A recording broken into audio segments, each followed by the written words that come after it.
நம்மை ஆளுமுகம் அதில் புன்னகை மின்னுதையா கண்களில் ஆனந்த வெள்ளமையா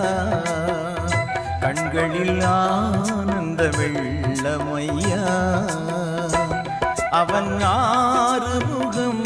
நம்மை ஆளுமுகம் அதில் புன்னகை மின்னுதையா கண்களில் ஆனந்த வெள்ளமையா கண்களில் ஆனந்த வெள்ள